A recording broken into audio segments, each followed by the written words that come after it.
They called it a joke. Her siblings rolled their eyes when their father left her a crumbling gas station instead of cash. "Take the 25K and walk away," they mocked. But the moment she found the brass key and unlocked the underground door, they realized she hadn't inherited junk. She'd inherited a 200 million secret that could destroy them.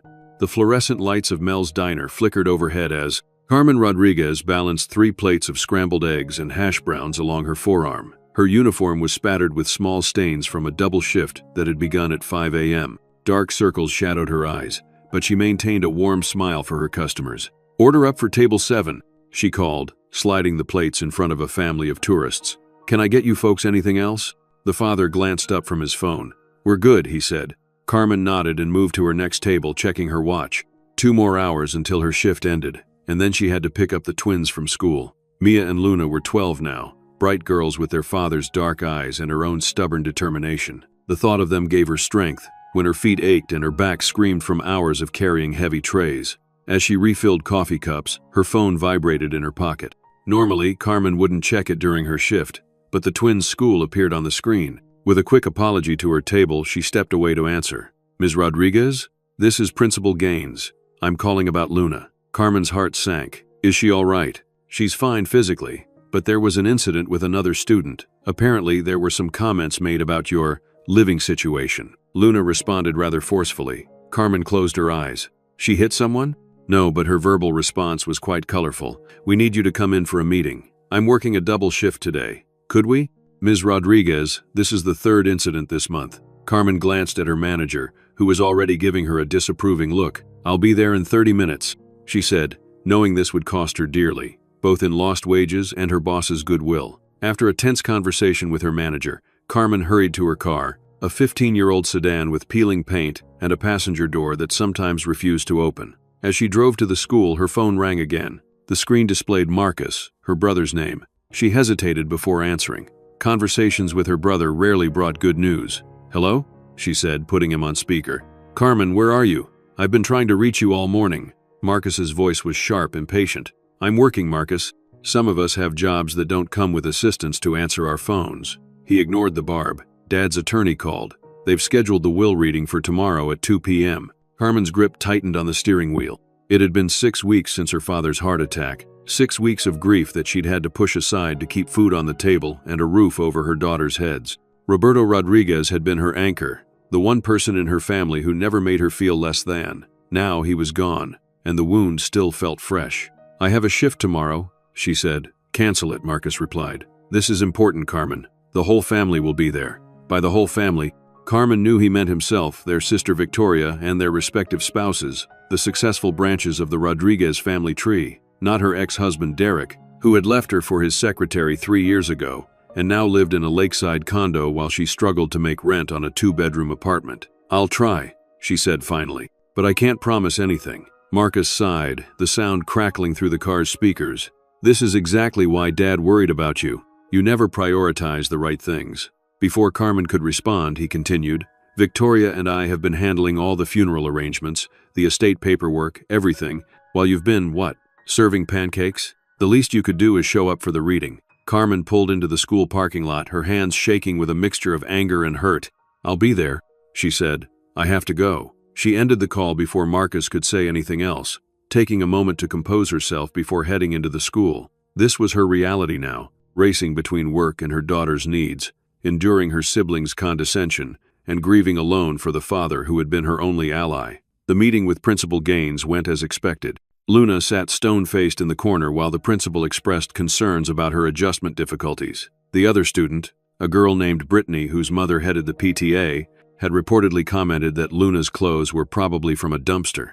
Luna responded by saying some very inappropriate things about Brittany's character and parentage. The principal explained, his expression stern. Carmen looked at her daughter, whose chin was raised defiantly despite the tears shimmering in her eyes. "I understand that Luna's response wasn't appropriate," Carmen said carefully, "but it sounds like Brittany was bullying her about our financial situation." Principal Gaines cleared his throat.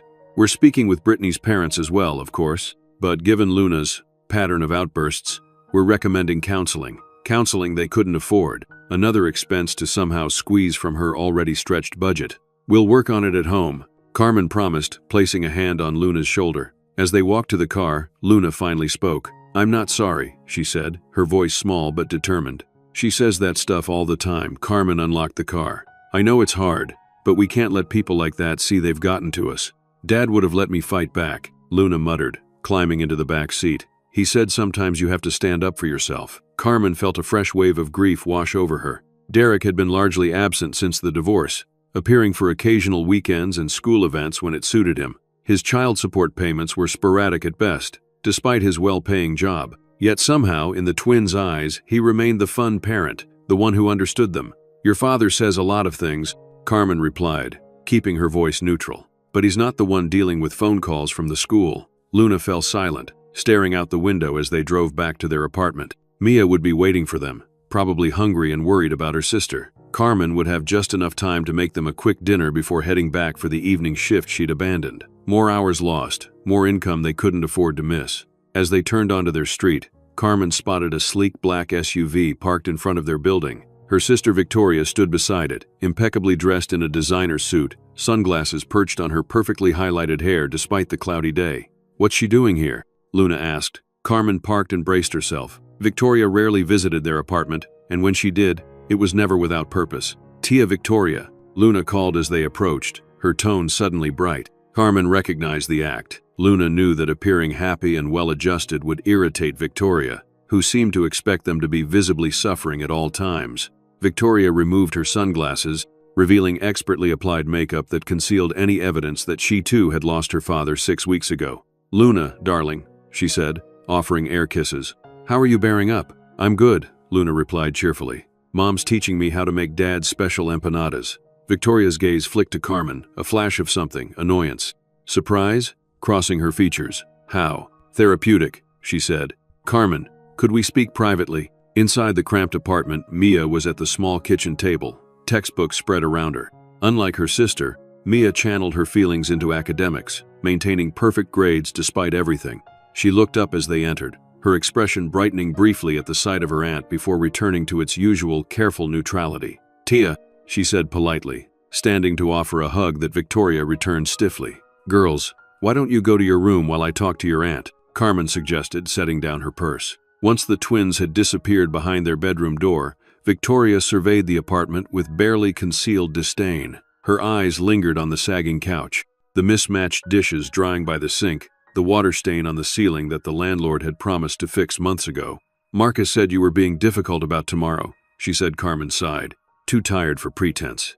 "I wasn't being difficult.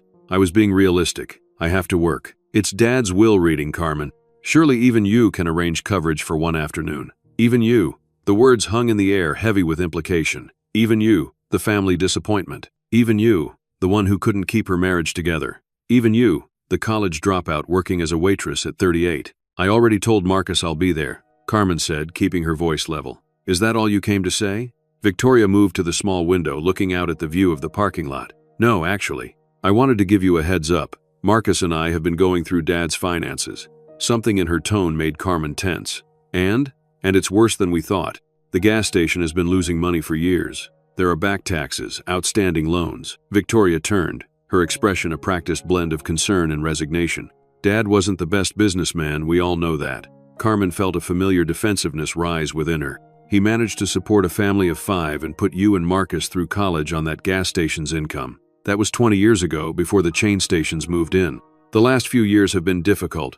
Marcus and I have been helping him make ends meet." This was news to Carmen. "He never mentioned that to me." Victoria's smile was thin. "He wouldn't, would he? Not to you. He always wanted to be your hero." The words stung because they contained a grain of truth. Roberto had always protected Carmen, from childhood bullies to her siblings' criticisms to her ex-husband's cruelty. Even when she'd made mistakes, dropping out of college to marry Derek, putting her own ambitions on hold to support his career. "Why are you telling me this now?"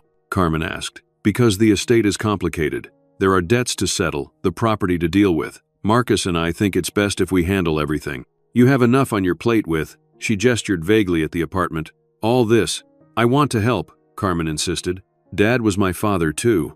"Of course he was," Victoria said, her tone softening into something almost patronizing. "But let's be practical. What do you know about estate law or property management?" Before Carmen could respond, the front door opened and Derek appeared, still in his sales director's suit, his expression thunderous. He barely acknowledged Victoria before turning to Carmen. "Where's Luna?" he demanded. "I got a call from the school." Carmen felt a headache building behind her eyes. "She's in her room. There was an incident with another student. It's been handled."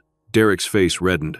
"Handled? This is the third time this month, Carmen. If you can't control her, perhaps I should go." Victoria interjected smoothly, clearly uncomfortable witnessing this domestic discord. She gathered her designer purse and slipped past Derek with a murmured, "Good to see you." Once Victoria had left, Derek lowered his voice, aware the twins might hear. "This is exactly what I was talking about in our last custody discussion. Your living situation, your work hours. The girls need stability." Carmen felt her patience snap. What they need is a father who pays his child support on time and doesn't cancel weekends when his new wife makes other plans. Derek's jaw tightened. "Stephanie and I have a lot of social obligations, and if you'd accepted the promotion they offered you at the insurance office instead of quitting, I quit because they expected me to work 60-hour weeks for barely more than I make now, with no flexibility for the girls' schedules." Carmen cut him off. Derek had never understood why she couldn't just make it work the way other divorced mothers did. He conveniently forgot that those women often had family support, reliable co-parents, or exes who actually paid their court-ordered child support. Derek glanced at his watch. "I have a dinner meeting. Tell Luna I expect better behavior. And Carmen," he added, his voice dripping with condescension, "try to get it together. For the girl's sake." After he left, Carmen leaned against the closed door. She should be getting ready for her evening shift, not dealing with family drama. But bills waited for no one, especially single mothers with twins and unreliable child support. The bedroom door cracked open and Mia peered out. "Is Dad gone?" Carmen nodded, attempting a smile. "He had a meeting. Come on out, both of you. I need to make you dinner before I go back to work." As she pulled pasta from the cupboard, Luna emerged, her expression stormy. "I heard him. He thinks we should live with him and Stephanie." "He didn't say that," Carmen replied. "He doesn't even want us there," Mia said quietly. "Stephanie calls us the baggage when she thinks we can't hear." Carmen paused in filling the pot with water. "She what?" Luna nodded. "Last time we stayed over, she told her friend on the phone that she was stuck with the baggage for the weekend. That's why I don't want to go there anymore." This was new information, and it made her blood boil, but she forced herself to remain calm. "I'll talk to your father about it." "No," both girls said in unison. "He'll just deny it," Mia explained. "And then Stephanie will be even worse next time." Carmen looked at her daughters, these perceptive, resilient girls who were navigating a world much more complicated than any 12-year-old should have to face. They'd lost their grandfather, endured their parents' divorce, and now dealt with school bullies and a stepmother who resented their very existence. "What would you like me to do?" she asked them. The twins exchanged a look, having one of those silent conversations that never ceased to amaze Carmen. "Nothing," Luna said finally. "We can handle Stephanie. Just don't make us go there more than we have to." Carmen nodded slowly. "Okay, but promise you'll tell me if things get worse."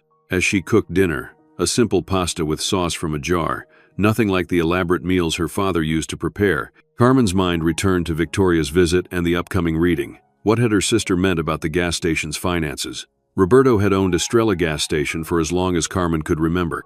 It was a small operation on the edge of town, with just 2 pumps and a tiny convenience store attached. In recent years, business had slowed as bigger chains opened nearby, but her father had always seemed to make ends meet. Had he really been struggling so much that Marcus and Victoria had been helping him financially? And if so, why hadn't he ever mentioned it to Carmen? The thought that her father might have been suffering silently, too proud to admit his difficulties, broke her heart. After dinner, Carmen changed back into her waitress uniform and called Mrs. Patel from the apartment upstairs, who watched the twins when Carmen worked evenings. Another expense she could barely afford. "I shouldn't be later than 11, Carmen told the older woman as she prepared to leave. "The girls have homework to finish, and then bed by 9:30, please."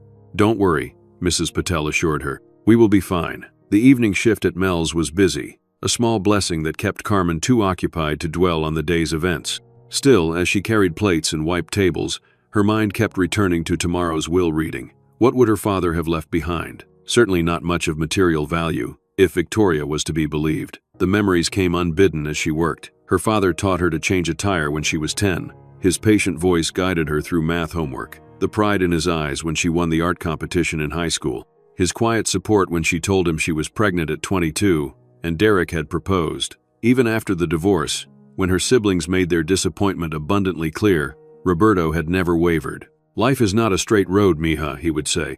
Sometimes the most beautiful views come after the hardest climbs. By the time Carmen returned home, paid Mrs. Patel, and checked on her sleeping daughters, it was nearly midnight. She should sleep. Tomorrow would be another long day. But instead, she found herself pulling out the old photo album her father had given her last Christmas. "So you remember where you come from?" he had said, his English still heavily accented even after 40 years in America. The album was filled with photos of Roberto as a young man, newly arrived from El Salvador with nothing but determination and a dream. There he was outside the gas station the day he bought it, his smile wide and proud. Carmen as a toddler, sitting on his shoulders. Family picnics, birthdays, graduations. Roberto had documented it all, creating a visual history of their family's journey. The last photo in the album was recent, Roberto with the twins at their 12th birthday party. His health had already been failing, though he'd hidden it well. Now, looking at the picture, Carmen could see the fatigue in his eyes, the slight strain in his smile. Carmen closed the album, wiping away tears. Tomorrow she would face her siblings, her ex-husband, and the reality of her father's estate. But tonight, she allowed herself to simply grieve the man who had been her constant support. "I miss you, Poppy," she whispered into the quiet apartment. The next day dawned gray and drizzly, matching Carmen's mood as she prepared for the will reading. She had called in sick for her morning shift. Her manager had been understanding but firm. One more absence this month would put her job at risk. After seeing the twins off to school with extra tight hugs, Carmen stood before her closet, considering her options. She didn't own many formal outfits. Finally, she settled on a simple black dress she'd worn to a wedding last year, paired with her only decent pair of heels. As she applied minimal makeup, Carmen's phone rang. It was Derek again. "I've been thinking about Luna's situation at school," he began without greeting. "Stephanie and I were talking, and we think it might be best if the girls spent more time with us. My neighborhood has better schools." "Not now, Derek," Carmen interrupted. "I'm on my way to my father's will reading." There was a pause. "Right, I forgot that it was today. Any idea what he left you?" The question was too casual, too pointed. "Why do you ask?" "Just curious. He owned that gas station free and clear, right? That's a valuable piece of commercial real estate." "So that was it." Derek was fishing for information about potential assets. Even after 3 years, his opportunism could still surprise her. "I have to go," she said. She ended the call and finished getting ready, a new worry adding itself to her growing collection. If Derek thought she might be coming into money, he would certainly use it to argue for reduced child support, or worse, push for custody changes. The attorney's office was downtown, in one of the glass and steel buildings that made up the city's modest skyline. Carmen parked her aging sedan in the public garage 2 blocks away, not wanting to pull up beside Marcus's Tesla or Victoria's Range Rover. As she walked, clutching her father's photo album to her chest like a shield, Carmen rehearsed what she would say to her siblings. The receptionist directed her to the 3rd floor, where Michael Reeves, her father's attorney, had his practice. When Carmen stepped off the elevator, she immediately spotted her family in the waiting area. No one noticed Carmen's arrival at first, giving her a moment to observe them. They looked like what they were: successful, polished professionals with expensive tastes and busy schedules.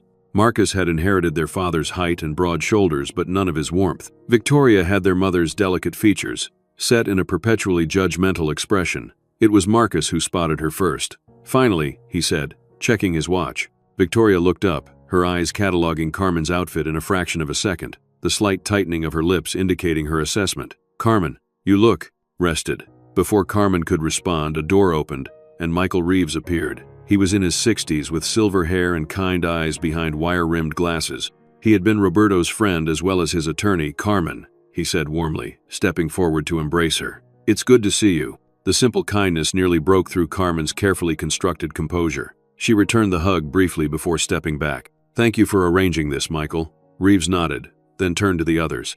"If you'll all follow me, we're ready to begin." The conference room was wood-paneled and formal, with a long table surrounded by leather chairs. Reeves took his place at the head, gesturing for everyone to sit. Carmen chose a seat on the opposite end from her siblings. "Thank you all for coming," Reeves began, his tone shifting to professional formality. "We're here today to discuss the last will and testament of Roberto Enrique Rodriguez." He opened a folder and removed several documents. "I'll try to keep the legal language to a minimum. Essentially, Roberto's will is straightforward. He had few assets, but what he had, he distributed with clear intent." Marcus leaned forward. "We've been reviewing his finances, Michael. Victoria and I are prepared to handle any outstanding debts." Reeves glanced at him. "That's generous but not necessary." Roberto's affairs were in order. He shuffled the papers. "I'll begin with the smaller bequests. To Marcus Rodriguez, Roberto leaves his collection of vintage automobile manuals and the sum of $50,000.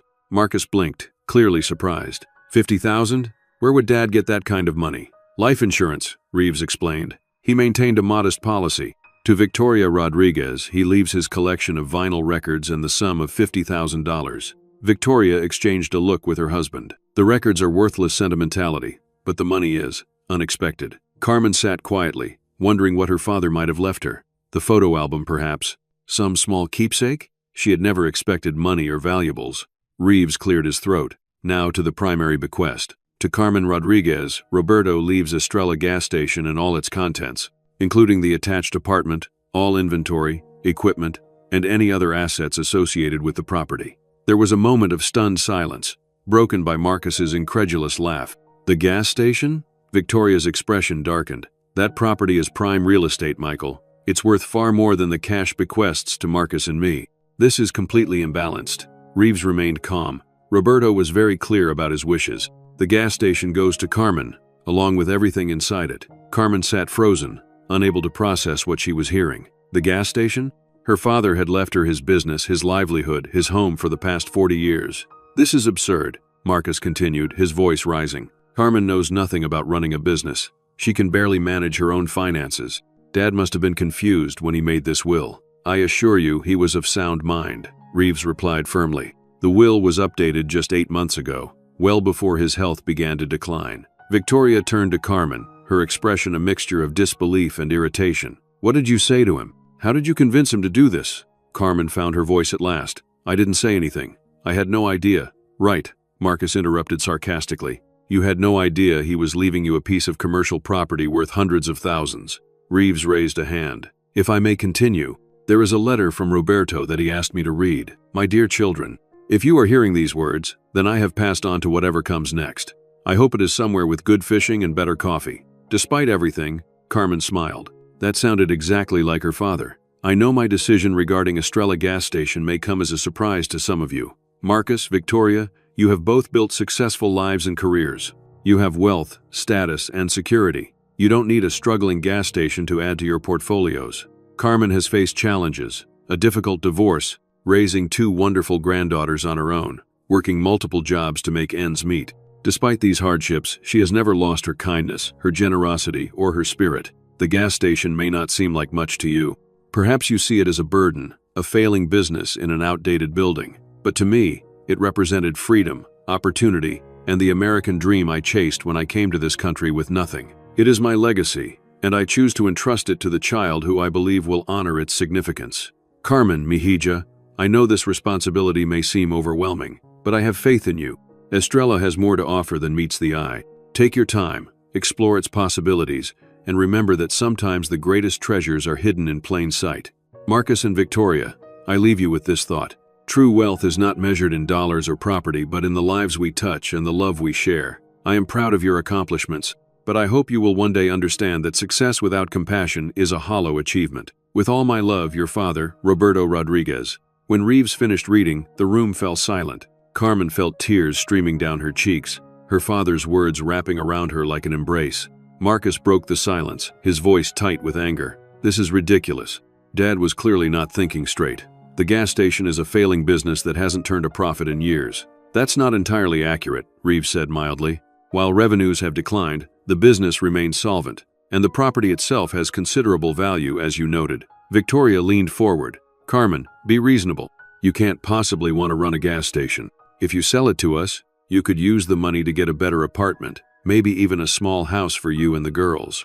Carmen looked down at the photo album, at her father's proud face the day he purchased Estrella. This was his dream, his life's work. Could she really just sell it off? I need time to think, she said finally. Marcus made a dismissive sound. What's there to think about? That's enough, Marcus, Reeves interjected. Roberto's wishes were clear. The property belongs to Carmen now, and what she chooses to do with it is her decision alone. As the meeting concluded, Carmen remained seated, still processing everything while her siblings gathered their belongings. Victoria approached her, lowering her voice. Think about what's best for your daughters, Carmen. That place is a money pit. Marcus and I will give you $25,000 for it. Carmen looked up at her sister. $25,000? For prime commercial real estate? Victoria's smile didn't reach her eyes. We're trying to help you, Carmen, to spare you the headache of dealing with a failing business. I'll think about it, Carmen replied. After everyone had departed, only Carmen and Michael Reeves remained in the conference room. The attorney watched her with sympathetic eyes. Your father loved you very much, Carmen. Carmen nodded, still overwhelmed. The gas station. It needs work. A lot of work. Yes, Reeves agreed. He was very specific about you receiving all contents of the property. He emphasized that several times when we drafted the will. Carmen looked up, curious. What did he mean by that? Reeves smiled. I'm not entirely sure, but knowing Roberto, I suspect there's more to Estrella than meets the eye. He reached into his briefcase and removed a small envelope. He also asked me to give you this privately. Carmen accepted the envelope with trembling hands.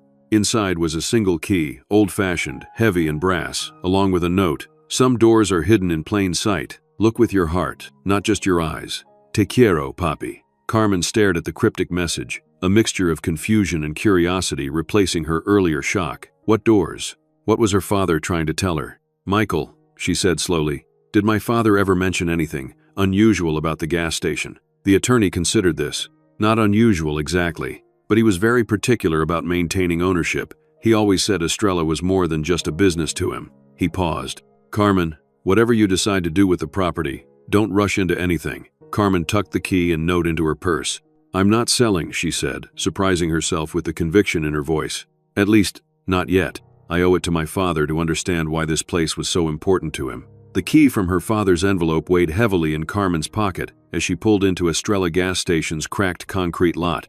It had been 2 days since the will reading, 2 days of fielding increasingly aggressive calls from Marcus and Victoria, who had raised their offer to $50,000 to put her out of her misery, as Marcus had so delicately phrased it. But Carmen had remained firm. She needed to understand why her father had left her the station, what he had meant by his cryptic note about hidden doors. And so here she was, early on a Saturday morning, her daughters waiting in the car as she approached the place that was now, improbably, hers. Estrella gas station had seen better days. The once bright yellow star on its sign had faded to a jaundiced shade, and only one of the 2 pumps appeared functional. The small convenience store attached to the station had windows covered in outdated advertisements, and the whole property had an air of tired resignation. Yet as Carmen stood there, memories flooded back, sitting on the counter as a child while her father worked the register, learning to stock shelves as a teenager, bringing the twins here when they were small, watching them run circles around the aisles while Roberto slipped them candy bars when he thought Carmen wasn't looking.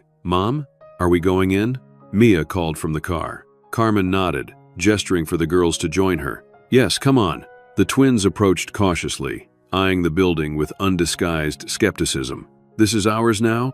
Luna asked, kicking at a weed growing through a crack in the concrete. Why would Abuelo give us a broken gas station? It's not broken, Carmen corrected gently. It just needs some love. She unlocked the front door, the familiar bell jingling overhead as they entered.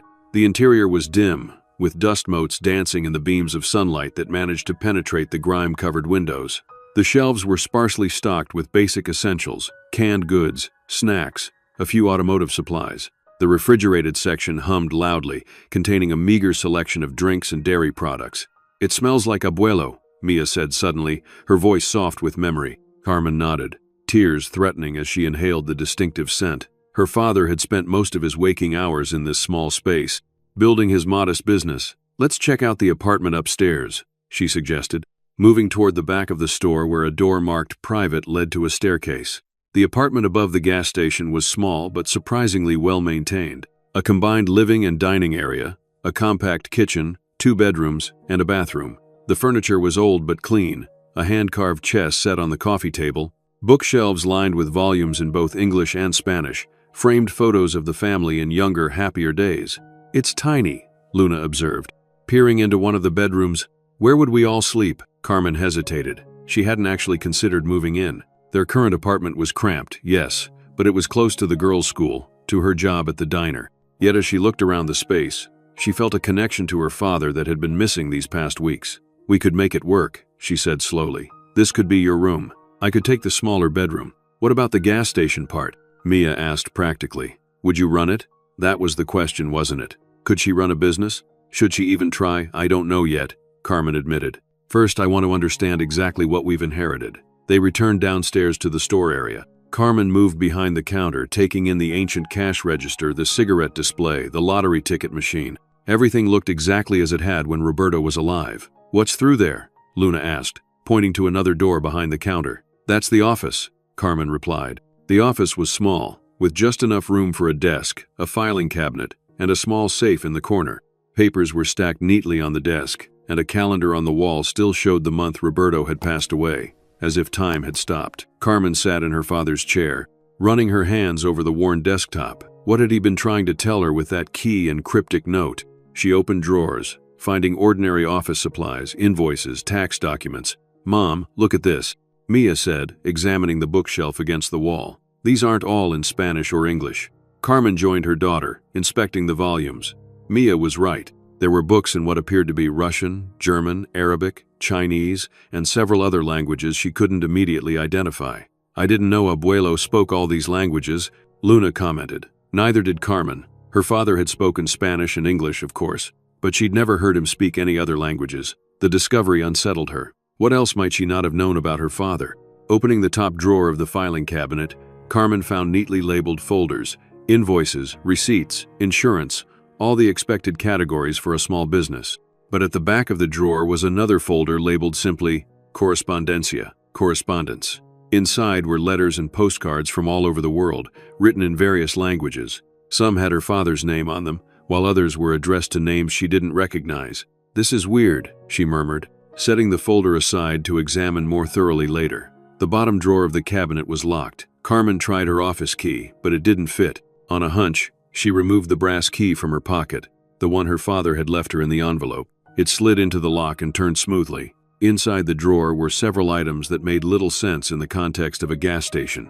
A shortwave radio, a set of what appeared to be encryption keys on a laminated card, several passports in different names but all with photos resembling her father at various ages, and a leather-bound journal written in a code or cipher she couldn't decipher. "What is all this stuff?" Luna asked. "I'm not sure, but I think there was more to your abuelo than we knew."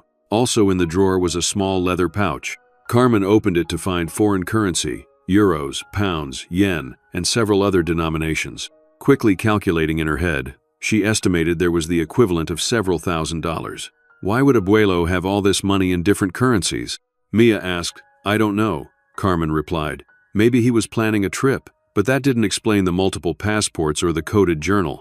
Something larger was at play here." The safe in the corner caught her attention next. It was old, with a dial combination lock rather than a digital keypad. Carmen knelt before it, wondering what combination her father might have used. She tried his birthday, then hers, then the date he had purchased the gas station. None worked. "Try the twins' birthday," Mia suggested. Carmen rotated the dial 12, 24, 10 and felt a satisfying click. Inside were several USB drives, a small handgun and a stack of photographs. The photos showed her father with various people, many in what appeared to be military or official settings. In one, Roberto stood beside a man in uniform with decorations that suggested high rank. In another, he was shaking hands with someone who looked remarkably like a younger version of the current CIA director, though that seemed impossible. "Mom, who are these people with Abuelo?" Luna asked. "I don't know," Carmen admitted. "I don't know any of them. What had her father been involved in?" The evidence before her suggested something far beyond the life of a simple gas station owner. But before Carmen could process these discoveries further, the bell over the store's front door jingled. Setting down the photos, she quickly closed the safe and drawer, tucking the key back into her pocket. "Hello?" she called, stepping out of the office with the twins behind her. "We're not actually open yet." She stopped short at the sight of her brother Marcus standing in the store, his expression a mixture of impatience and disdain. Beside him was a middle-aged man in an expensive suit, carrying a leather portfolio. "There you are," Marcus said, as if they had been looking for her for hours instead of walking in unannounced. "I've been calling you all morning." Carmen glanced at her phone, which she had silenced while exploring. "I was busy," she replied. "What do you want?" Marcus gestured to his companion. "This is Howard Blackwell, a developer friend of mine. He's interested in the property." Howard stepped forward, hand extended. "Ms. Rodriguez, pleasure to meet you." Carmen didn't take his hand. "Yes, and I'm not interested in selling." Marcus made an exasperated sound. "Carmen, don't be difficult. Howard is prepared to offer $200,000 for the property." $200,000. The figure made Carmen pause. That would solve so many problems: a down payment on a house, college funds for the girls, freedom from the constant financial stress. But the items in that drawer, in the safe, what was her father trying to tell her? "I need time to consider my options," she said finally. Howard smiled, a practiced expression. Of course, taking over a business is a big responsibility. Marcus stepped closer, lowering his voice. Carmen, be realistic. You're a waitress. You know nothing about running a gas station. Dad left you a burden, not a gift. Girls, Carmen said, maintaining eye contact with her brother, why don't you go upstairs and check out the bookshelves more thoroughly? Once the twins had disappeared up the stairs, Carmen turned to Marcus and Howard. Let me be very clear. I am not selling today. Not to you, not to any developer. My father left me this station for a reason, and I intend to honor his wishes by at least understanding what I have before making any decisions. Howard looked to Marcus, clearly uncomfortable with the tension. Perhaps we should reschedule this discussion when Ms. Rodriguez has had more time to adjust to her new circumstances. Fine, Marcus snapped. But Carmen, don't let sentimentality cloud your judgment. This place is a money pit. It needs new pumps, updated tanks, and a complete renovation to be competitive. I'll figure it out. Now, if you'll excuse me, I have a lot to do here. She returned to the office, reopening the locked drawer to examine its contents more carefully. The coded journal seemed the most promising place to start. She flipped through pages of what appeared to be meticulously recorded notes, dates, and names, all written in a system she couldn't decipher. Mom? Mia called from the doorway. There's someone else here. Carmen quickly closed the drawer again and followed Mia out to the store area. A woman in her mid-50s, her appearance unremarkable except for her exceptionally good posture and alert eyes. Good morning, Carmen greeted her. I'm afraid we're not officially open yet. The woman turned, her gaze sharp and assessing. You must be Roberto's daughter. Something in her tone made Carmen pay closer attention. You knew my father well? I was a regular customer, the woman replied. Carmen noticed the slight accent in Elena's speech. Eastern European, perhaps Russian. She recalled the books in Cyrillic on her father's shelf. I'm sorry, but Carmen said, we're still sorting things out. Elena nodded. Of course. It must be a big adjustment. Roberto was a special man. Irreplaceable, really. She seemed about to say more, but then glanced at the twins and changed direction. Will you be continuing the business then? I'm not sure yet, Carmen admitted. Indeed. Elena reached into her purse, then froze, a flicker of alarm crossing her features as something fell to the floor between them. Carmen bent to pick it up, a passport. Not an American passport, but one with Cyrillic lettering. A diplomatic passport. I'll get that, Elena said quickly, but Carmen had already retrieved it. You're a diplomat? Carmen asked. Just a minor consular official. Nothing interesting. She reached into her wallet and removed 5 $100 bills. Perhaps we could forget this little incident. I'm not supposed to be shopping while on duty. That's not necessary, Carmen said, pushing the money away. Your secret is safe with us. You are very much like your father. He understood discretion. She tucked the money away but handed Carmen a business card instead. If you decide to continue the business, call me. I'd be happy to be your first official customer. After Elena left, Carmen examined the card. It listed only a name and phone number, no title or organization. That was weird, Luna commented. Carmen shook her head. I don't know, but I think it's connected to whatever your abuelo was involved in. Over the next week, Carmen split her time between her shifts at the diner and exploring Estrella. She couldn't afford to quit her job yet, but she had begun to clean up the store, taking inventory, familiarizing herself with the operations. The girls helped after school, initially reluctant but gradually warming to the project as they discovered more of their grandfather's belongings. The strange customers continued to appear. About a dozen regulars who came at predictable times, purchased minimal items and often engaged in brief, hushed conversations in various languages. Carmen began to document these interactions in a notebook, recording descriptions, languages spoken, and any unusual behavior. One particular customer, a tall man with a military bearing who came every Tuesday at exactly 10:15 a.m., had actually seemed alarmed when Carmen couldn't respond to his German greeting. Roberto did not teach you, he had asked, genuinely surprised. That is, unexpected. Carmen's exploration was interrupted by 2 unwelcome developments. First, Victoria appeared with a lawyer. We have testimony from his doctor about his declining cognitive function. Victoria explained, her voice dripping with false concern.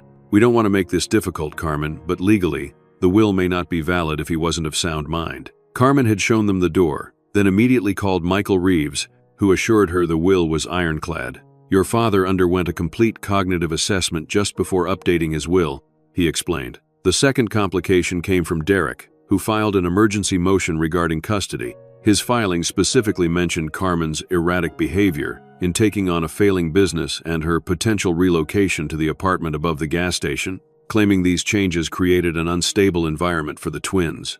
When Carmen confronted him by phone, his true motivation became clear. "I heard about the developer's offer," he said. "200,000 would solve a lot of problems, Carmen, including my concerns about the girl's living situation. Think about it." So Derek was now working with Marcus and Victoria, all of them pressuring her to sell. But then another unexpected ally appeared. Elena Vasov returned to the gas station. "Your father's files," Elena said without preamble. "Have you examined them thoroughly?" Carmen hesitated, unsure how much to reveal. "Some of them," Elena nodded. "The journal in the bottom drawer. Have you deciphered it yet?" Carmen froze. How did this woman know about the locked drawer, about the coded journal? Elena smiled at her reaction. "Roberto and I were colleagues. In a manner of speaking, the code is a simple substitution cipher. The key is the date of your birth. Who are you?" Carmen asked directly. "A friend," Elena replied. "One who knows the value of what you've inherited goes far beyond the property itself. You've noticed the regulars, yes? The ones who barely buy anything but come religiously?" Carmen nodded slowly. "We come for something more valuable," Elena continued. "This location, it serves a special purpose. One your father maintained for nearly 30 years. "What purpose?" Carmen asked, though she was beginning to form her own suspicions, as wild as they seemed. Elena met her gaze directly. "I think you already suspect the truth. Roberto was not just a gas station owner. Was he a spy? Not exactly, but he worked with people like me. People who need secure locations, discreet meeting points, and reliable intermediaries." Elena paused. "There's more to discover. The apartment isn't the only space above the store. And below, well, that's where the real value lies." Before Carmen could press for more details, Elena's phone buzzed. She checked it, her expression changing to one of alert focus.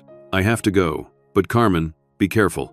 Your father had enemies as well as friends. The fact that you're asking questions, exploring the files, it's been noticed." "Noticed by whom?" Carmen demanded. "Both sides," Elena replied cryptically. "Those who valued your father's work and those who opposed it." She headed for the door, then turned back. "The key he left you, it doesn't just open the drawer." That night, after closing up the station, Carmen brought the coded journal home to her apartment. Using her birth date as the key, she began to decipher the entries. What emerged was astonishing. Detailed records of meetings, information exchanges, people moving through the gas station over decades. The journal entries were careful never to explicitly state the nature of the operation, but Carmen could read between the lines. Her father, her simple, hard-working immigrant father, had been running some kind of intelligence operation from his humble gas station. The next day, Carmen received 3 more visits that confirmed her growing suspicions. First, a health inspector arrived, citing anonymous complaints about code violations. He seemed determined to find problems, scrutinizing every corner of the store until he finally issued citations for minor issues that Carmen suspected had never bothered him during her father's tenure. Next came a notification that the scheduled gasoline delivery had been canceled due to payment issues, despite the account being in good standing according to the records Carmen had reviewed. Finally, she arrived one morning to find graffiti spray-painted across the front of the store, crude symbols and the word "leave," but Carmen Rodriguez was her father's daughter. And if Roberto had taught her anything, it was that sometimes you had to stand your ground, especially when others tried to push you aside. That evening, after sending the twins to stay with Mrs. Patel, Carmen returned to the gas station alone. Elena's words echoed in her mind. "The key he left you, it doesn't just open the drawer. What else might it open?" Carmen moved methodically through the store and apartment, trying the key in every lock she could find. None worked. In the office, she examined the walls carefully, looking for any irregularities. Behind the filing cabinet, she noticed a slight discoloration in the paneling. Pushing the heavy cabinet aside, she revealed what appeared to be a seam in the wall. Carmen pressed against various points until she heard a faint click. A small section of the panel slid aside, revealing a keyhole. With trembling hands, she inserted her father's brass key. The wall seemed to shudder, then silently swung inward, revealing a hidden passage behind the office. Carmen grabbed a flashlight and stepped through. She found herself in a narrow corridor that led to a small room containing what appeared to be a service elevator. Old, but well-maintained. Beside it was a numeric keypad. Carmen thought about possible codes. Following Elena's advice about the journal, she tried her birth date again. 5/12/82. The keypad flashes red. What other date would be significant to her father? She tried his own birthday, the twins' birthday, the date he purchased the gas station. None worked. Then she remembered the numbers on the safe. 12, 24, 10. She had assumed it was the twins' birthday, December 24, 2010. But what if it was something else? A date in European format, perhaps? She tried 12/24/10 on the keypad. The light flashed green, and the elevator doors slid open. Carmen stepped inside. There were only 3 buttons: G for ground, B for basement, and another marked simply with the number 3. She pressed B first. The elevator descended smoothly, the sensation suggesting it was traveling farther than just 1 floor. When the doors opened, Carmen found herself in a space that defied all her expectations.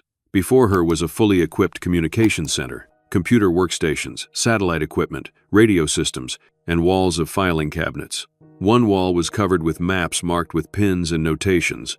Another displayed photographs, some of her father with various officials, others of people she didn't recognize.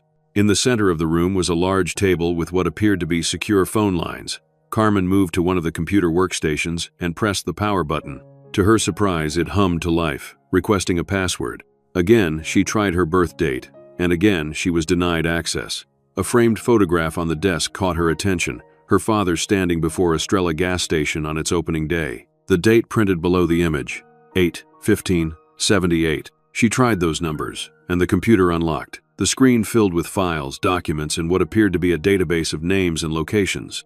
But most striking was a video file on the desktop labeled, "For Carmen." She clicked on it. Her father's face appeared on the screen, recorded sometime before his death. He looked tired but determined. "Carmen, Mejia," he began. "If you are watching this, then you have found the key, both literally and figuratively. You have discovered the truth about Estrella, about my real work all these years." He paused, seeming to gather his thoughts. "What I am about to tell you will sound unbelievable, but every word is true, and now that I am gone, you need to know everything." Roberto leaned closer to the camera. "Estrella Gas Station is not just a business. It is a CIA safe house and communication center, established in 1978 when I first came to this country. I was not just an immigrant, I was an intelligence asset, recruited for my language skills and connections to help America during a critical time in the Cold War." Carmen gasped, though she had already begun to suspect something along these lines. Hearing it confirmed by her father himself was still shocking. "Over the years," Roberto continued, "Estrella has served as a meeting point for intelligence operatives, a communication hub, and a safe location for debriefing defectors and assets from around the world. Those regular customers you have surely noticed by now are active and retired intelligence personnel who still use the station as a secure meeting point. I speak 9 languages, Carmen. I was a code specialist in El Salvador before coming here. The United States government gave me this opportunity to serve my adopted country while building a life for my family. The gas station business was real, but secondary to my primary mission." Carmen sat back, trying to process this revelation. Her father, the quiet, humble man who had taught her to change a tire and helped her with homework, had been a CIA operative all along. "Now, about your inheritance," Roberto continued. "The gas station property itself is valuable, yes, but the real inheritance is much larger. Over my 30 years of service, I was well compensated, though I kept this hidden from everyone, even your mother. There is approximately $50 million in offshore accounts, accessible through the files on this computer. Additionally, I acquired properties, safe houses, in 12 different countries, worth approximately $75 million. There is also a collection of gold and artifacts, gifts from grateful governments, stored in a secure location worth around $40 million. Finally, the CIA established a trust fund for my outstanding service containing $35 million. Carmen felt the room spin around her. $200 million. Her father had been worth $200 million, all while living modestly above a gas station, driving an old truck, wearing the same jacket for 20 years. "Why didn't you tell us?" she whispered to the screen. Roberto continued, "You may wonder why I lived so simply, why I never told you about this wealth. The answer is twofold: security and values. My work required absolute discretion. Living lavishly would have drawn attention, but more importantly, I wanted you and your siblings to develop character, to understand the value of hard work and service to others." His expression grew sad. Marcus and Victoria chose different paths. They pursued wealth and status above all else. You, Carmen, despite your struggles, or perhaps because of them, developed the qualities I value most: compassion, resilience, integrity. That is why I've left Estrella and everything associated with it to you. You will use this inheritance wisely, for good purposes, not just for comfort or status. He leaned back, his expression solemn. "There is one more thing you should know. Elena Vasov is your CIA handler now. She has been watching over you since my diagnosis, protecting you without your knowledge. Trust her. She will help you understand everything and guide you through the transition. I am sorry for the secrets, Mejia. I hope you can forgive me." Know that everything I did was to protect you and to serve a purpose greater than myself. I am so proud of the woman you have become, the mother you are to my beautiful granddaughters. You are stronger than you know, smarter than you believe. You are my greatest achievement." The screen went dark, and Carmen sat in stunned silence, tears streaming down her face.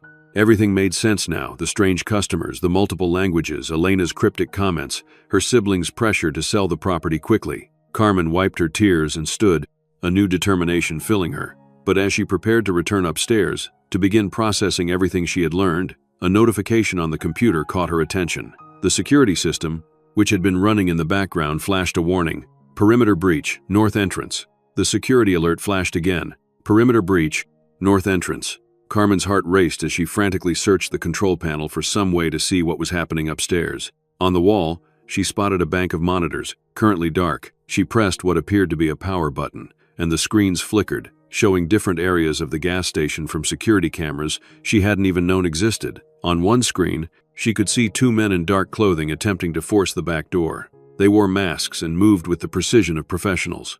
Carmen reached for her phone to call the police, then hesitated. If her father had kept this place secret for decades, bringing local law enforcement into it might compromise operations still in progress.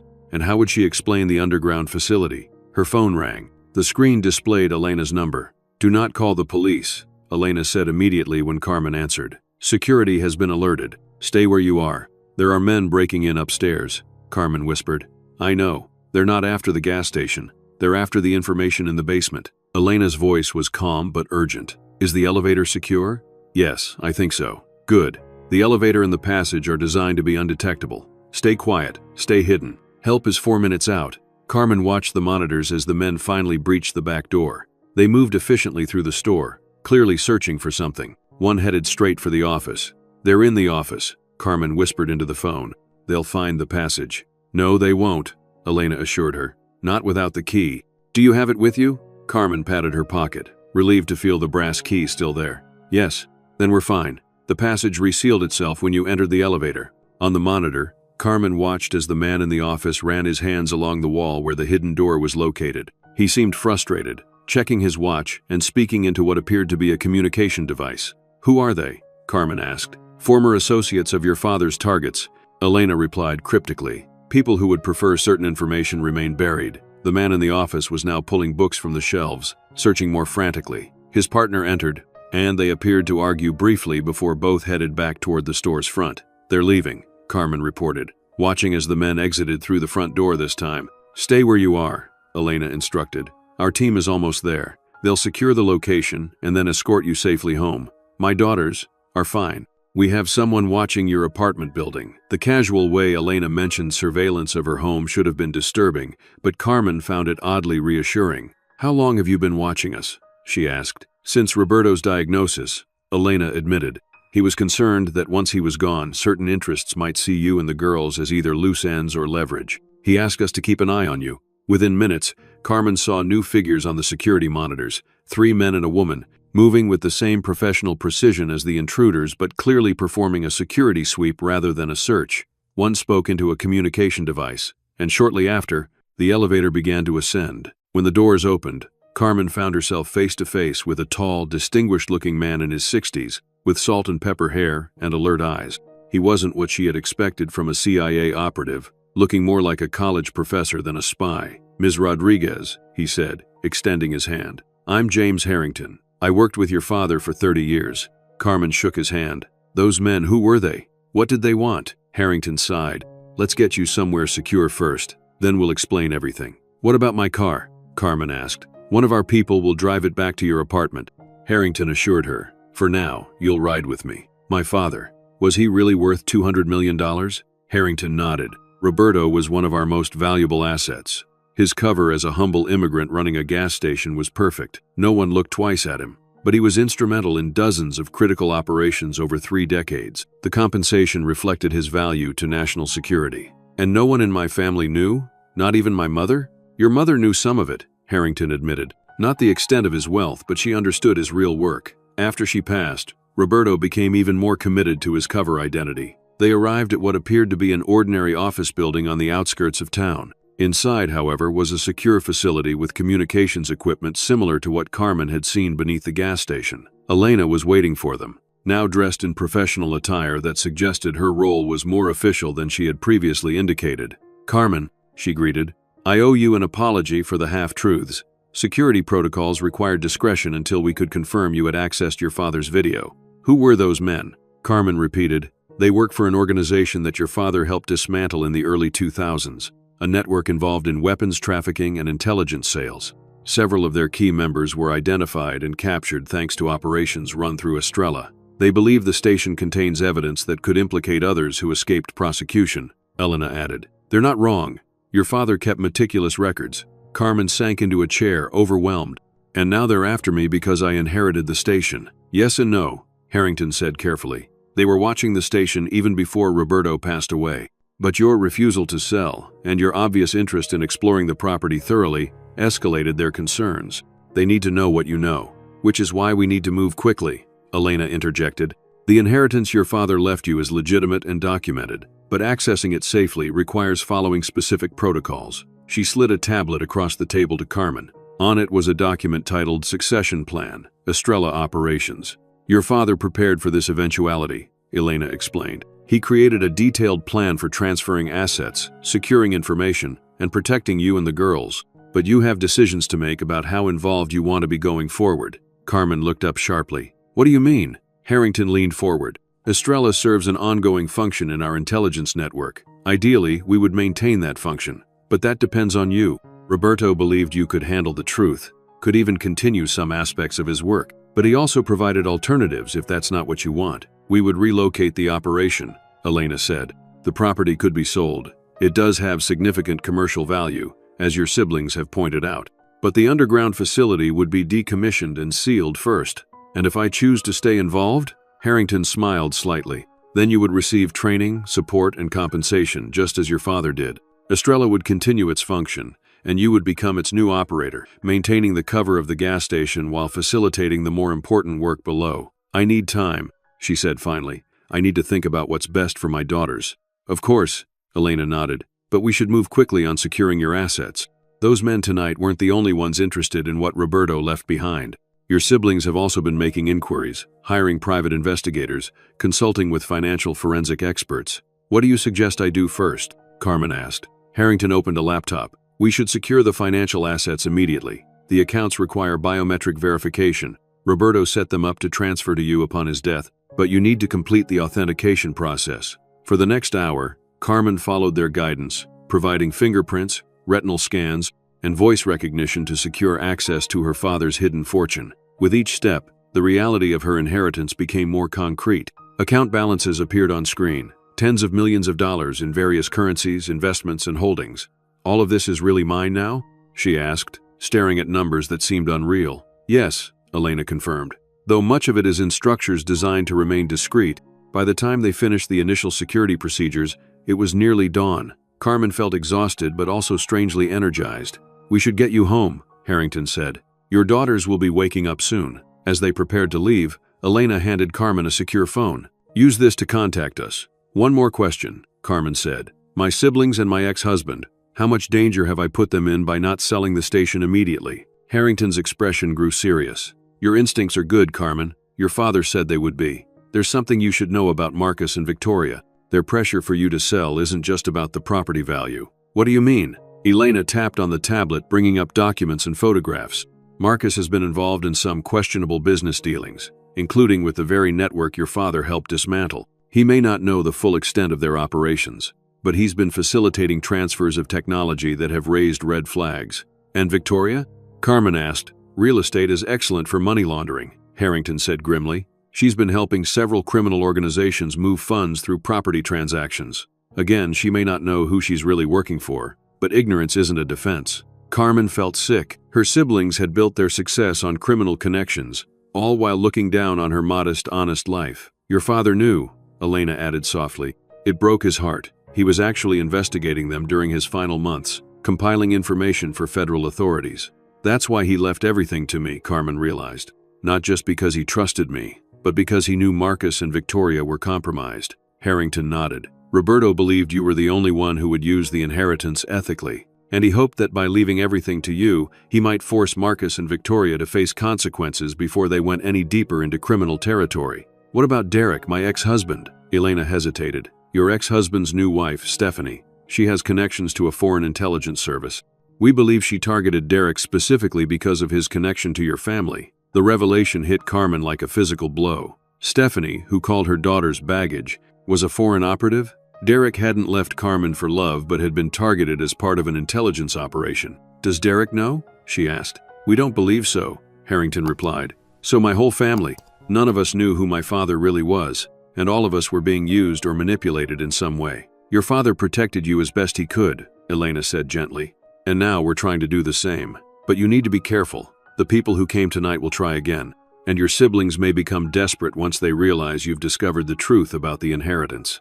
When she arrived home, Mrs. Patel reported that the twins had slept peacefully. Carmen thanked her and sent her home. By the time Mia and Luna woke up, Carmen had made her decision. She would accept her father's legacy, all of it. She would protect his work and use the resources he had left her to secure a future for her daughters. But she would do it her way, with transparency and integrity. Mom, you're home early, Mia observed, finding Carmen at the table. Did something happen? Carmen smiled at her daughter. Yes, something happened. Something big. And I think it's time I tell you both the truth about your abuelo's gas station. As the girls listened, wide-eyed, to a carefully edited version of the truth, Carmen felt a weight lifting from her shoulders. Her father had carried his secrets alone for decades. She wouldn't make the same choice. She would share what she could with those she trusted, creating a circle of support rather than isolation. So we're rich now? Luna asked when Carmen had finished explaining. We have resources, Carmen corrected gently, and we'll use them wisely, the way Abuelo would have wanted, not to show off or to stop working hard, but to create security and to help others. What about Uncle Marcus and Aunt Victoria? Mia asked. And Dad? Will you tell them too? Carmen hesitated. That's more complicated. There are things about your uncle and aunt that I'm still processing. And your father. Well, I need to be careful about how much I share with him right now. Because of Stephanie? Luna asked. Yes, partly because of Stephanie. I have reasons to believe she's not who she pretends to be. We could have told you that, Luna muttered. She's totally fake. Despite everything, Carmen laughed. Her daughters had seen through Stephanie's facade long before she had the intelligence reports to confirm it. So what happens now? Mia asked. Are we moving to the gas station apartment? I think we should, she said finally. At least for now. It needs some fixing up, but it would be a fresh start. And it would honor Abuelo's memory to keep Estrella in the family. The twins seemed surprisingly receptive to the idea. Could we paint our room? Luna asked. Absolutely, Carmen agreed. We'll make it our own. As they discussed colors and furniture arrangements, Carmen's secure phone buzzed with a text from Elena. Meeting at 2 p.m. Critical information about your siblings' activities. Car will pick you up. 2 weeks after discovering the truth about Estrella gas station, Carmen stood behind the counter, watching as the usual morning customers trickled in. Now that she knew who they really were, intelligence operatives, assets, foreign contacts, their behavior made perfect sense. The minimal purchases, the coded conversations, the multiple languages, all part of an elaborate but effective cover for the real business conducted through the station. Carmen had spent these weeks in intensive training with Elena and Harrington, learning the protocols and systems her father had managed for decades. She had also begun the process of renovating the station and apartment, using a small portion of her inheritance to update the facilities. The twins had adapted to their new home with surprising enthusiasm. The apartment above the station, once cleaned and personalized, had turned out to be more spacious than their previous rental. Luna and Mia had painted their room in bright colors and arranged their belongings with the care of children who finally felt settled. They attended the same school, with Carmen driving them each morning before opening the station. On the surface, they appeared to be a normal family running a modest business. Below the surface, Carmen was managing an international intelligence operation while navigating the legal complexities of her extraordinary inheritance. "Good morning, Ms. Rodriguez," said a distinguished-looking man in his 70s, placing a newspaper and coffee on the counter. Carmen recognized him now as a retired CIA station chief who still consulted on certain operations. "Good morning, Mr. Jenkins," she replied, ringing up his purchases. "The usual today?" He nodded, then lowered his voice. "Harrington mentioned there might be a package for me." Carmen reached beneath the counter for a sealed envelope that had been delivered the previous day through secure channels. "Just came in," she confirmed. This was how it worked. Ordinary transactions concealing extraordinary information transfers. Carmen had quickly learned the rhythm of it. the subtle signs and codes that distinguished regular customers from intelligence contacts. The bell over the door jingled, and Carmen looked up to see Marcus entering the store. "You're actually running this place?" he asked, his tone somewhere between incredulous and contemptuous. "Good morning to you too, Marcus," Carmen replied evenly. "Yes, the girls and I have moved in upstairs and I'm managing the station now." "This is ridiculous, Carmen. You're playing at being a businesswoman to spite us." "I'm honoring Dad's wishes," she corrected. "And so far, it's going well. What brings you here today?" Marcus approached the counter, lowering his voice. "Victoria and I have been patient, but this has gone on long enough. Our final offer is $300,000 for the property. That's far above market value, especially considering the back taxes Dad owed." "There are no back taxes," Carmen said calmly. "Dad's finances were in perfect order. I've reviewed everything with his accountant. That's not what our investigators found. The property has liens against it, Carmen. You're inheriting debt, not assets." "Your investigators are mistaken," Carmen replied, "but I appreciate your concern." Before Marcus could respond, the door opened again, and Elena entered, now dressed in her role as a regular customer. "Good morning," she said pleasantly, nodding to Carmen and giving Marcus an assessing look. "Am I interrupting?" "Not at all," Carmen assured her. "My brother was just leaving." Marcus glared at Elena, then turned back to Carmen. "This conversation isn't over. Victoria and I are meeting with another attorney tomorrow. Dad wasn't of sound mind when he made that will, and we can prove it." After he stormed out, Elena approached the counter. "Your brother seems upset. He and Victoria can't accept that Dad left them only $50,000 each while giving me the station," Carmen explained. "They're looking for ways to invalidate the will." "They won't succeed," Elena said confidently.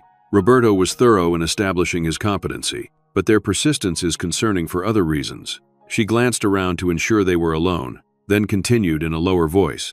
"The FBI has been building cases against both of them based on the evidence your father compiled. Marcus's dealings with restricted technology exports and Victoria's real estate transactions with known criminal entities. They're close to making arrests, but wanted to be certain you were secure first." "When?" she asked simply. "Soon," Elena replied. "Possibly within the week. We wanted you to be prepared. Once they're arrested, there will be media attention, questions about your father, about the family business. We've prepared a cover story that protects the classified aspects while explaining the basics." Carmen nodded, a knot forming in her stomach. "And Derek? Stephanie? Counterintelligence has been monitoring Stephanie. They'll move on her separately, probably after your siblings' arrests, to avoid tipping her off." Elena's expression softened slightly. "Your ex-husband appears to be an unwitting participant, but he'll still face questioning." The conversation was interrupted by Carmen's secure phone buzzing with an alert. She checked it, feeling a chill run down her spine as she read the message. "The twins' school just called," she said, looking up at Elena with alarm. "Someone tried to pick them up. The school refused because she wasn't on the authorized list." Elena immediately switched to operational mode. "I'll have a team at the school in 5 minutes. Lock up here and wait for my call before doing anything." As Elena rushed out, Carmen quickly closed the station, her heart racing. Had Victoria tried to take the girls? Or was it Stephanie? Either way, the escalation to involving her children crossed a line that filled Carmen with both fear and fury. Within 20 minutes, Elena called to report that the girls were safe. A security team was escorting them home, and the school had been advised to enhance their verification procedures. The woman who had attempted to collect them had been identified as an associate of Stephanie's. By the time the twins arrived home with their security escort, Carmen had composed herself enough to appear calm. She didn't want to frighten them, but she needed them to understand the seriousness of the situation. "Someone tried to pick you up from school today without my permission," she explained as they sat at the kitchen table upstairs. "I need you both to be extra careful. Don't go with anyone, even someone you know, unless I've specifically told you it's okay." "Was it Stephanie?" Luna asked perceptively. "She texted Dad yesterday saying she wanted to take us shopping this weekend, but he said we were staying with you." This was news to Carmen. "Dad didn't mention that to me. He probably forgot," Mia said. "He's been acting weird lately, really stressed. He and Stephanie fight a lot." "Well, I'm glad the school followed the rules and called me. And from now on, one of my friends will be driving you to and from school just to be safe." "Because of Abuelo's secret work?" Luna asked, lowering her voice dramatically despite being in their own home. "Yes," Carmen confirmed. "Some people are interested in Abuelo's work, and they might try to use you to get to me. But I won't let that happen." That evening, after the twins were asleep, Carmen met with Harrington and Elena in the secure facility beneath the station. The discovery of the attempted school pickup had accelerated their timeline. "We need to move on your siblings now," Harrington said grimly. "The attempt to take the girls indicates desperation. They're escalating because they sense the net closing. I agree, Elena added. And there's something else.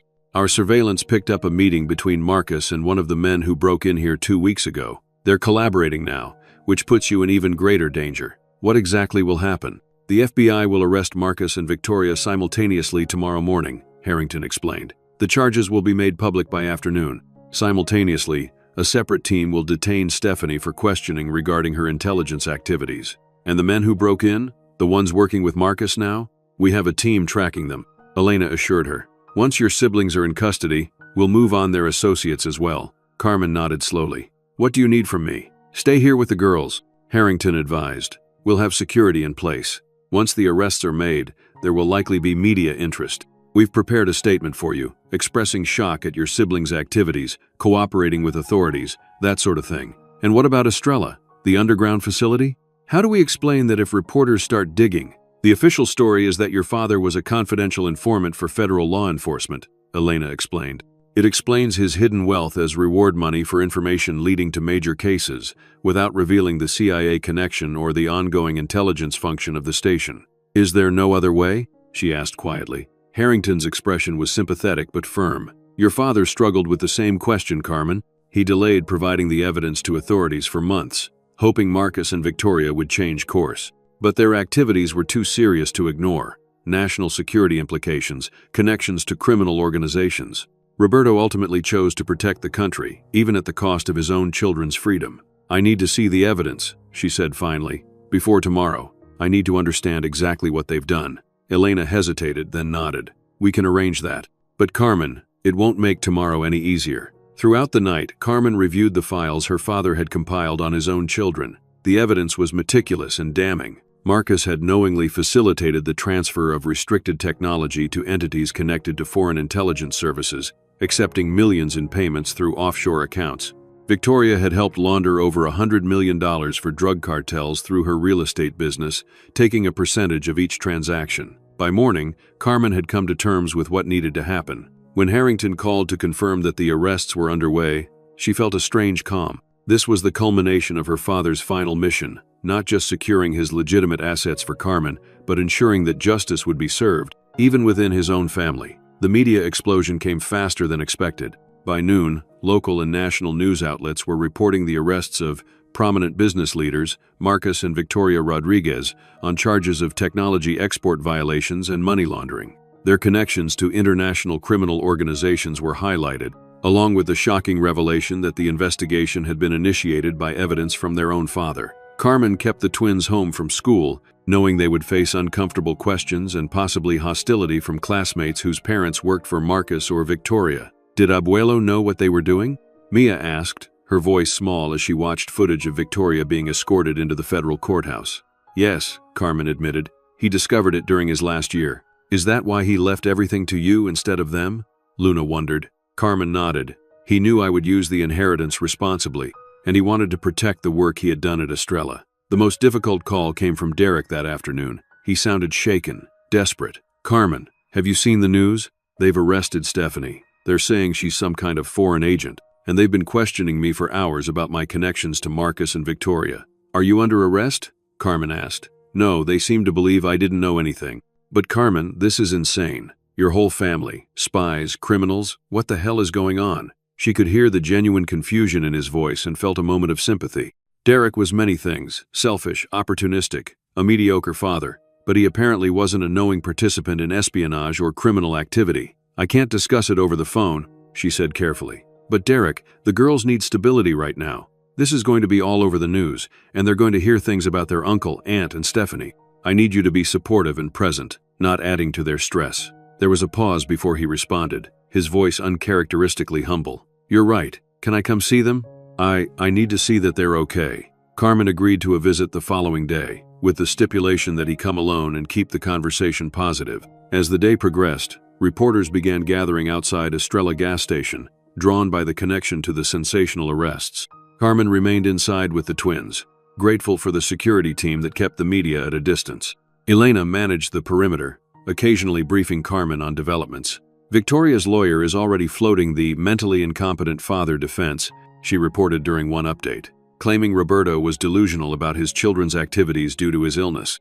It won't work. The evidence is too solid, but they'll try to drag his name through the mud. And Marcus? Carmen asked, attempting to cut a deal, offering information on his contacts in exchange for leniency. Typical Marcus, looking out for himself first. Throughout this storm, Carmen maintained the gas station's regular hours, serving the handful of genuine customers who braved the media presence and continuing the intelligence work below ground. The routine helped maintain her equilibrium, gave the twins a sense of normalcy, and demonstrated to the operatives who depended on Estrella that the facility remained functional despite the public scrutiny. A week after the arrests, with Marcus and Victoria both denied bail due to flight risk, Carmen received an unexpected visitor. Derek's mother, Patricia. "I had to see you," she said when Carmen let her in, "to understand what's happening. Derek is a mess. The girls must be confused, and you're suddenly running a gas station and at the center of this scandal." Carmen had always liked her former mother-in-law, who had been kind to her even after the divorce. Patricia had never fully approved of Stephanie, maintaining a relationship with Carmen and the twins despite her son's new marriage. "It's complicated," Carmen admitted, leading Patricia upstairs to the apartment. "But the girls are doing okay. They get that from you," Patricia observed, settling at the kitchen table. "Carmen, I need to ask, did you know?" Carmen considered how much to reveal. Patricia was trustworthy, and she deserved some explanation. "I only discovered the truth recently," she said carefully. "After Dad left me the station, I found evidence he had collected, realized what was happening, and contacted authorities. I had no idea about Stephanie until they told me she was under investigation. All these years, I thought Roberto was just a simple gas station owner. Then Derek calls me babbling about spies and millions of dollars in evidence hidden in secret rooms. It sounds like a movie plot. Parts of it are," Carmen acknowledged with a small smile. "Dad was not who we thought he was. He worked with federal agencies, provided important information. The gas station was his cover, and he was compensated well for his service. And now it's yours," Patricia noted. "All of it. The station, the money, the responsibility." She reached across the table to take Carmen's hand. "I always told Derek he was a fool to leave you. You were always the strong one, the one with integrity. Roberto saw that too, didn't he?" Carmen felt tears threaten at this unexpected validation. "Thank you for saying that. It's been overwhelming." "I can imagine." Patricia squeezed her hand. "How can I help? With the girls, with anything? Just being here helps. The girls need their family around them, especially now. Their whole world has been turned upside down." Patricia promised to visit regularly, to provide whatever support she could. As she was leaving, she turned back with one more observation. "You know, seeing you here, in Roberto's place, it fits. You have his quiet strength, his dignity. The station is in good hands." The following day brought another development. Michael Reeves called to inform Carmen that Victoria's attorney had officially withdrawn their challenge to Roberto's will. "With the criminal charges pending, they've decided to stop fighting the inheritance," he explained. "Practically speaking, this means there are no more legal challenges to your ownership of Estrella or any of the assets Roberto left you." It was a small victory amid the larger chaos, but significant nonetheless. Carmen's position was now legally secure, even as her siblings faced years in federal prison. That evening, Carmen held a family meeting with the twins. They sat in the small living room above the station, the space now decorated with their belongings, family photos. "Things have been crazy these past weeks," Carmen began. "With Abuelo's secret work, Uncle Marcus and Aunt Victoria's arrests, the reporters outside. I want to check in with you both. How are you feeling about everything?" The twins exchanged one of their silent communications before Mia spoke. "It's weird. Kids at school say our family is like criminals and spies. But Abuelo wasn't a criminal. He was a hero, right?" "Absolutely," Carmen confirmed. "Your Abuelo served this country for decades. He helped keep people safe." "And Uncle Marcus and Aunt Victoria?" Luna asked. "Are they bad people now?" Carmen considered her answer carefully. "They made bad choices, serious ones. I believe they started with small compromises that led to bigger ones, until they were involved in things they shouldn't have been. But that doesn't mean they don't love you, or that you can't still care about them. Will they go to jail for a long time?" Mia's practical nature always led her to the concrete questions. "Probably," Carmen admitted. "The charges are very serious. But you can write to them, maybe visit sometimes if they want that. They're still family." Luna, always more emotional than her twin, had tears in her eyes. "Everything's different now. Dad's sad all the time when we see him. People look at us funny. And you're running a gas station and doing Abuelo's secret work." Carmen moved to sit between her daughters, putting an arm around each of them. "Yes, everything is different. But some changes are good ones. We have a stable home now. We don't have to worry about money for rent or college or medical care. and we're carrying on Abuelo's legacy, which is a tremendous honor. She took a deep breath before continuing. I've been thinking about our future, about what we want Estrella to be beyond its special functions. I'd like to rename it Roberto's Memorial Station and renovate it to be both a successful business and a tribute to your abuelo. The idea clearly resonated with the twins, who immediately began suggesting designs and features for the renovation. Their enthusiasm was infectious, reminding Carmen that amid all the complexity and pain of recent events, there was also opportunity for growth and new beginnings. Later that night, after the twins were asleep, Carmen descended to the underground facility for her nightly check-in with Elena and Harrington. They had become her mentors, guides through the transition from waitress to station operator to intelligence asset manager. The FBI concluded their interviews with Marcus today, Harrington reported. He's provided names and details on his foreign contacts, hoping for leniency. Some of it is actually valuable intelligence. And Victoria? Carmen asked, still maintaining her innocence, claiming she didn't know the source of the money flowing through her properties. Elena replied with a hint of disdain. Carmen nodded, unsurprised by her siblings' divergent approaches. Marcus had always been pragmatic to the point of amorality, while Victoria's pride would never allow her to admit wrongdoing. There's something else we wanted to discuss, Harrington said, his tone shifting. Your father left a recommendation letter for you, for a position with the CIA's Cultural Heritage Protection Program. Carmen stared at him in surprise. A job recommendation? From beyond the grave? Elena smiled slightly. Roberto believed you would be an ideal candidate. Your art background, your languages, yes, we know you speak Spanish fluently and have been studying French, and your proven integrity. The program works to recover stolen cultural artifacts and protect heritage sites from trafficking networks. It would be part-time initially, Harrington added, compatible with managing Estrella and raising your daughters.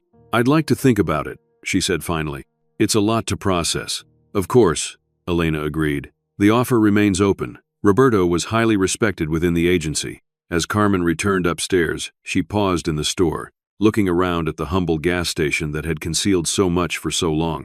Her father had chosen this life deliberately, living simply while serving quietly, accumulating wealth but valuing purpose over possessions. Carmen moved to the window, looking out at the night sky. Somewhere up there, she liked to think, her father was watching, perhaps with her mother beside him. She hoped they were proud of her. Te quiero, papi, she whispered. I won't let you down. 6 months later, Estrella gas station was unrecognizable. Now, Roberto's Memorial Station, it featured modern pumps, a renovated store with a small cafe section, and a subtle star design incorporated throughout that nodded to both its name and its hidden purpose. Business had increased threefold, with both regular local customers and the special clients who came for more classified reasons. The apartment upstairs had been expanded and remodeled, providing comfortable space for Carmen and the twins. Mia and Luna, now entering their teens, had adapted remarkably well to their new reality. They helped in the store after school, were learning Spanish to honor their heritage, and understood enough about their grandfather's work to respect the security protocols. Carmen divided her time between managing the station, her new role with the Cultural Heritage Protection Program, and parenting. The wealth her father had left her remained largely untouched, aside from the station renovations and the establishment of the Roberto Rodriguez Foundation, which provided scholarships for immigrant students and support for veterans. Marcus and Victoria had both received substantial sentences, 15 years for Marcus, 12 for Victoria. Carmen visited them monthly, a difficult but necessary connection she maintained for the sake of family healing.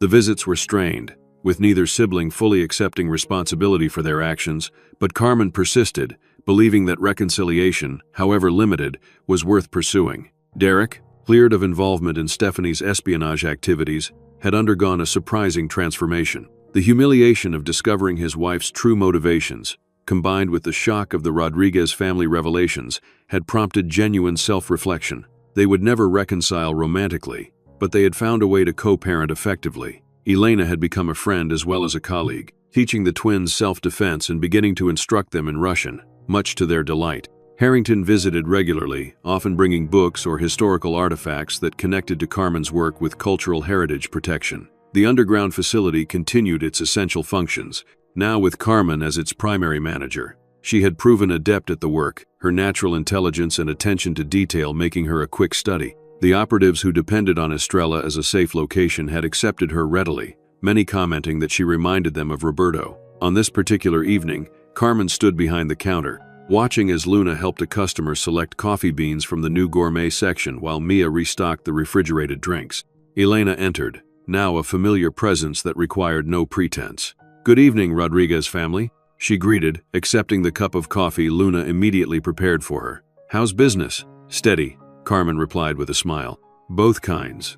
They had developed a shorthand for discussing the dual nature of Estrella's operations. "I have news," Elena said, lowering her voice slightly. The team in Budapest recovered the artifacts. Carmen felt a surge of satisfaction. Her work with the Cultural Heritage Program had recently focused on tracking stolen medieval manuscripts believed to be moving through Eastern Europe. Her contribution had helped recover priceless historical documents before they disappeared into private collections. "That's wonderful," she said. "Will they be returned to the original museum?" Elena nodded, with appropriate credit to the anonymous expert who made it possible. After Elena departed and the twins went upstairs to start homework, Carmen took a moment to walk through the store, appreciating how far they had come in 6 months. The renovations had transformed the physical space, but the deeper transformation had been within herself and her daughters. They had gone from struggling financially to managing millions, from being mocked by their wealthy relatives to understanding the true meaning of success and service. Carmen paused at the newly installed memorial plaque near the entrance. It featured a photograph of Roberto on the day he purchased Estrella, along with a simple inscription, "Roberto Rodriguez, 1952,022, immigrant, entrepreneur, American patriot." His greatest legacy was not what he owned, but what he stood for. The words captured the essence of her father's life and the lesson Carmen hoped to pass on to her daughters. Have you ever discovered something valuable that others overlooked? Or perhaps you've been underestimated by family members, only to prove them wrong in the end? Share your stories in the comments below. We'd love to hear about your experiences with hidden value and unexpected discoveries. And if you enjoyed Carmen's journey from struggling single mother to the keeper of her father's extraordinary legacy, please consider subscribing to our channel. Until next time, keep looking beneath the surface. The most important truths often lie hidden, waiting for someone with the courage and vision to reveal them.